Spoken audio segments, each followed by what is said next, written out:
Hi there, welcome to Moor Allerton Golf Club in Leeds. A little bit more testing today with the Ping G400 range. I'm sure you saw our videos previously where we tested the driver, the irons and the crossover.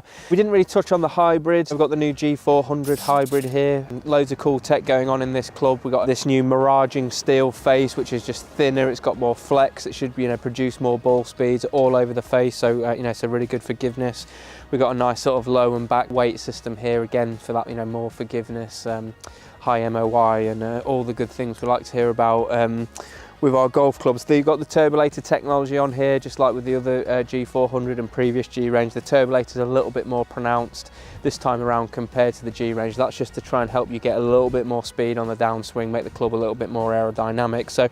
But rather than just testing this out, we wanted to compare it against the G400 crossover, which I know a lot of you are interested in. We've got a 4 crossover here, we've got a 4 hybrid here, both 22 degrees of loft. How do they compare? What's the performance difference? We get a lot of people saying, should I be using a crossover, should I be using a hybrid? So we're going to put these two head to head. We're going to get some TrackMan numbers, which we'll go through in the shack a little bit later, but we're going to go and hit these out on the course just to get a little bit more of an idea of how they're working, sound, feel, and just performance in real life golfing situations. So we'll come back to you with some numbers soon.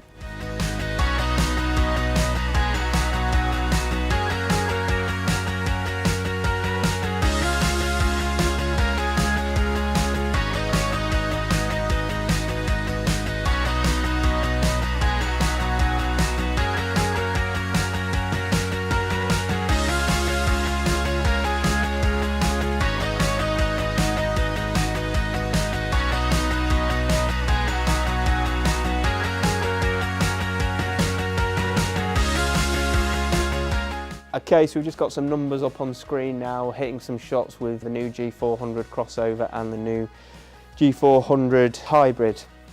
4 hybrid, 4 crossover, both 22 degrees of loft, but two really different clubs in terms of obviously how they look. One of them's a wood and one of them's more like an iron. So how do they compare? If you're thinking, am I a crossover person, am I a hybrid person? Well, for me personally, I like a 3 hybrid, I like a strong hybrid, but I actually preferred a crossover because I found that too much loft on a hybrid for me was just launching the ball a little bit too high. So looking at this data, that is definitely apparent again here. If you look at the height there that I've got on the hybrid, 95 feet, it's actually 10 feet higher than the crossover. So that's a tick for the crossover, if you like, for me, because I want a little bit more control with my ball flight. If it's windy, hitting with a hybrid, if it's quite spinny and goes up in the air, that's not a good shot for me at all. So, but across the board, as you can see here from the numbers, there is so much similarity to how they've launched and how they've performed. We've got ball speed 120, 120, so no difference there. Smash factor 137, 139, so just a little bit more efficient I was there with the crossover. Launch angle 20, 20 and 20. Spin, this is quite interesting actually. I actually got a little bit less spin with the hybrid. I'd expect that to have spun a little bit more on the crossover, but this new crossover, because it's got a little bit more loft than the previous range, so maybe it is just sort of flying with a little bit more spin.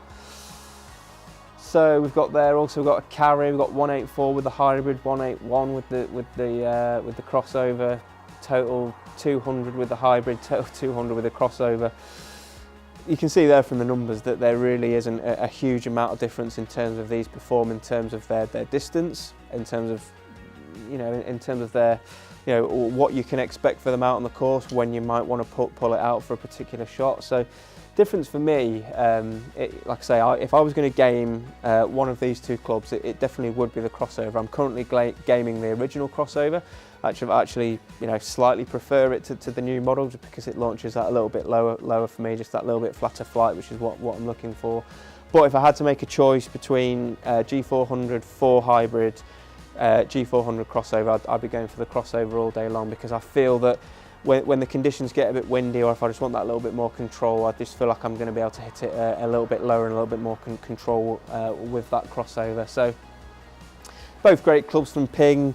Really improved on the G range from a sound and feel point of view. That goes for the hybrid and for the crossover, I feel. So, definite improvements there from one iteration to the next. And you know, there's my numbers there, sort of what I'd expect from me really, carrying sort of just over 180, 185. That's you know, for a 4, you know, iron, if you like, for me after my 5 iron. My 5 iron's like a 170, 175 club, so that both these would fit that gap quite nicely, you know, for my set. So hope you found that interesting. You know, it's a funny one. I hear a lot of people saying to me, oh, what's the crossover all about? Never hit one. Well, you know, hopefully this gives you a little bit of an idea on how it performs. I really think everyone should try them out, because I think they're an interesting club. You know, have a hit with your pro. If it's not for you, fine.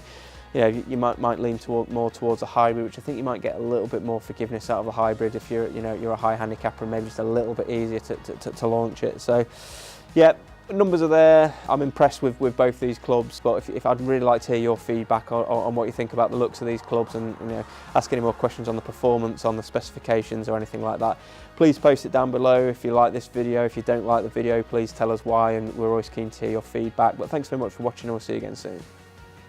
Okay, so I hope you've enjoyed those videos. These videos are shot down at Moor Allerton Golf Club. It's a beautiful 27-hole golf course here in Yorkshire.